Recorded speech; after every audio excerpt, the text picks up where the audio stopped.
আমার আল্লাহ তাআলা কুরআনুল কারীম নাজিল করার পর আল্লাহর পয়গম্বরকে যখন কোরআন নাজিল করে দিলেন, সাহাবায়ে কেরাম যখন কোরআন তেলাওয়াত করতেন, আমার পয়গম্বর বলে সাহাবায়ে কেরাম যখন একত্রিত হইতো, একে অপরের সাথে মোলাকাত হয়ে যাইত, একে অপরের সাথে সাক্ষাৎ হয়ে যাইত। এক একজনের সাথে যখন সাক্ষাৎ হয়ে যাইত, যতক্ষণ একে অপরকে সূরাতুল আসর না শোনাইত, একে অপরের সাথে কখনো পৃথক হইত না। আমার পয়গম্বর বলে, কেন? ওই সাহাবায়ে কেরাম এই সূরা বেশি তেলাওয়াত করত। আমার পয়গম্বর বলে, আল্লাহ তাআলা আমার উপর কোরআন নাজিল করে দিয়েছেন। যত বড় কোরআন নাজিল করেছেন, তার মধ্য থেকে আল্লাহ তাআলা সূরাতুল আসর কেও নাজিল করেছেন। আল্লাহ তাআলা পূর্ণাঙ্গ কোরআনকে যদি নাজিল না করে সূরাতুল আসরকে শুধু আমাদের জন্য দান করতেন। আমার পয়গম্বর বলি, এই সূরাতুল আসরের উপর যদি কেউ আমল করত, আল্লাহ তাআলা এই সূরাতুল আসরের উপর আমল করার বদৌলতে আল্লাহ তাআলা তাদেরকে দুনিয়া এবং আখিরাতে কামিয়াবি দান করে দিতেন। কেননা আল্লাহ তাআলা বলেন সূরাতুল আসরের মধ্যে, ওয়াল আসর, সময়ের কসম। আল্লাহ তাআলা কোরআনুল কারীমের মধ্যে যা কিছু বলেছেন, মুসলমান তোমার আমার জন্য মেনে নেওয়া ওয়াজিব, ফরজ। যদি তুমি আমি মেনে নেই, তাহলে তুমি ঈমানদার। আর যদি কখনো মেনে না নেই, এর বিরোধিতা করি, তাহলে তুমি আমি বেঈমান হয়ে যাইব। এরে মুসলমান ঈমানদার,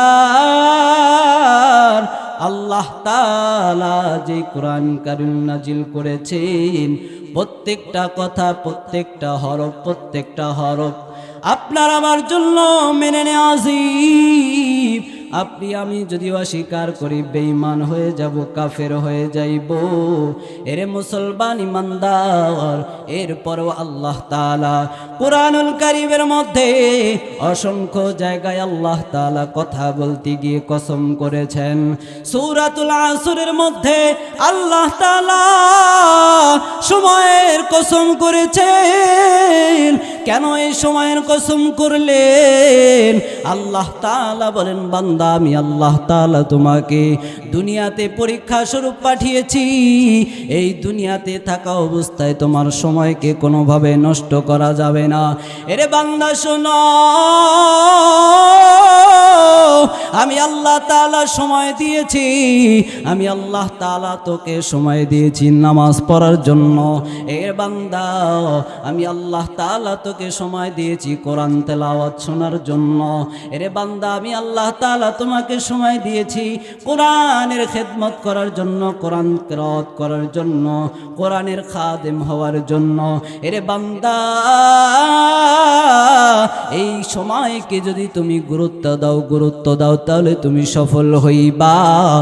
আর যদি সময়কে গুরুত্ব না দাও, সময়কে কাজে না লাগাও, ইন্নাল ইনসানা লাফি খুসর।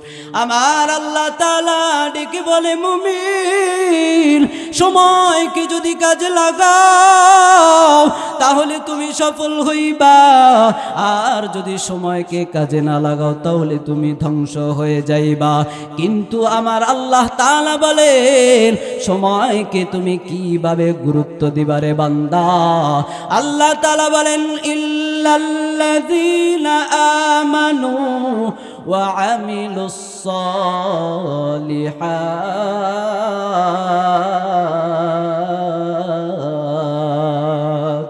মুসলমান ইমানদার আল্লাহর গোলাম, সময় খুব সংক্ষেপ, 2 মিনিটের মধ্যে শেষ করে দেব। আল্লাহ তাআলা বলেন, বান্দা ইল্লাল্লাযীনা আমানু, আমি রবের উপর ঈমান আনো, আমার রবের উপর যদি ঈমান আনতে পারো, ইল্লাল্লাযীনা আমানু, ঈমান আনার পরে যদি তুমি নেক আমল করতে পারো। কি আমল রে ভাই? নেক আমল করতে পারো। আল্লাহ তাআলা বলেন, 1 নম্বর কাজ বান্দা তুমি নেক আমল করো। 1 নম্বর কাজ হলো তুমি আমার রবের উপরে ঈমান আনো। 2 নম্বর কাজ হলো তুমি নেক আমল করো। নেক আমল করলে আল্লাহ তাআলা আপনাকে আমাকে পুরস্কৃত করবেন। কি পুরস্কৃত করবেন? সূরাতুল বাকারার শেষের দিকে আল্লাহ, সূরাতুল কাহাফের শেষের দিকে আল্লাহ তাআলা বলেন, ইল্লাল্লাযীনা আমানু ওয়া আমিলুস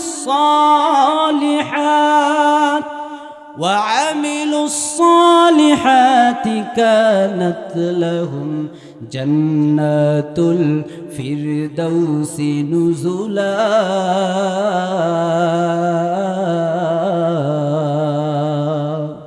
আল্লাহ তাআলা বলেন, বান্দা শোন, যদি তুমি আল্লাহর উপর ঈমান আনো, এরে বান্দা শোনো, 2 নাম্বার কাজ হলো তুমি যদি নেক আমল করতে পারো, তোমার জন্য পুরস্কার হলো আমি আল্লাহ তাআলা অসংখ্য অগণিত জান্নাত তৈরি করে রেখেছি। কিন্তু আমার রবের উপর যদি তুমি ঈমান আনো, নেক আমল করো, আমি আল্লাহ তাআলা ওয়াদা করলাম, আমি আল্লাহ তাআলা ওয়াদা করলাম, আমি আল্লাহ তাআলা তোর জন্য সবচেয়ে বড় জান্নাত, স্পেশাল জান্নাত, আমি আল্লাহ তাআলা তোকে জান্নাতুল ফিরদাউস দান করে দিব। কি জান্নাত ভাই? জান্নাতুল ফিরদাউস। আল্লাহ তাআলা যারা আল্লাহর উপর ঈমান আনবে, 2 নাম্বার হলো নেক আমল করবে। নেক আমল কি? নামাজ পড়া, রোজা রাখা, হজ, যাকাত এবং মানুষের উপকার করা। বন্ধুবর মাসুম বিল্লাহ ভাই যে আমাদেরকে নির্দেশনাগুলো দিয়েছেন, এই আলোচনাগুলো, এগুলোই হচ্ছে নেক আমল। এই নেক আমলগুলো যদি আমরা করতে পারি, আল্লাহ তাআলা আপনাকে আমাকে জান্নাতের মধ্যে সবচেয়ে স্পেশাল জান্নাত, জান্নাতুল ফিরদাউস আল্লাহ তাআলা দান করবেন। সুবহানাল্লাহ। ওয়াতাওয়াসাউ বিল হাক্কি ওয়াতাওয়াসাউ বিস সাবর। আমার আল্লাহ তাআলা বলেন, বান্দা তোমার 3 নাম্বার কাজ হলো সৎ কাজের আদেশ করতে হবে। সমাজের মধ্যে অনেক অশ্লীলতা, বেহাপনা থেকে যায়। আমরা যতই ইমানদার দাবি করি না কেন, গান বাজনা যদি বন্ধ করতে না পারি, কখনো আমরা ইমানদার হতে পারবো না। সমাজের মধ্যে যদি জেনা, ব্যভিচার, অশ্লীলতা বন্ধ করতে না পারি, আমরা কখনো ইমানদার হতে পারবো না। ইমানের মধ্যে সর্বস্তর হলো, যে বান্দা ইমানদার দাবি করবি, তার যদি সামনে কোনো অন্যায় হয়ে যায়, সর্বপ্রথম জবান দিয়ে সে বাধাগ্রস্ত করবে। 2 নম্বরে সে হাত দ্বারা বাধা দিবে। যদি সে বাধা দিতে না পারে, অন্তর দ্বারা ঘৃণা করবে। আমার পয়গম্বর বলে, অন্তর দ্বারা ঘৃণা করা ঈমানের সর্বনিম্ন স্তর। এজন্য অন্যায়, অশ্লীলতা যদি হয়, সৎ কাজের আদেশ করতে হবে কি হবে না ভাই? অসৎ যদি কাজ হয়, আমাদেরকে অসৎ কাজের বাধা দিতে হবে কি হবে না? সৎ কাজের আদেশ এবং অসৎ কাজের নিষেধ আমাদের করতে হবে। ইল্লাল্লাযীনা আমানু ওয়া তাওয়াসাউ বিল হাক্কি ওয়া তাওয়াসাউ বিস সবর। সৎ কাজের আদেশ এবং অসৎ কাজের নিষেধ করতে গিয়ে যদি আমার আপনার উপরে কোনো জুলুম চলে আসে, বিপদ চলে আসে, যেমন পয়গম্বর সাল্লাল্লাহু আলাইহি ওয়াসাল্লাম যত পয়গম্বর এসেছেন, দ্বীনের দাওয়াত দিয়ে এসেছেন, তাদের উপর জুলুম এসেছে, অত্যাচার এসেছে। যারাই ফেসিবাদদের বিরুদ্ধে কথা বলেছে, তাদের উপরে জুলুম এসেছে, অত্যাচার এসেছে। আলেমদেরকে কাঠগড়ায় যেতে হয়েছে, জেলখানায় বন্দী হতে হয়েছে।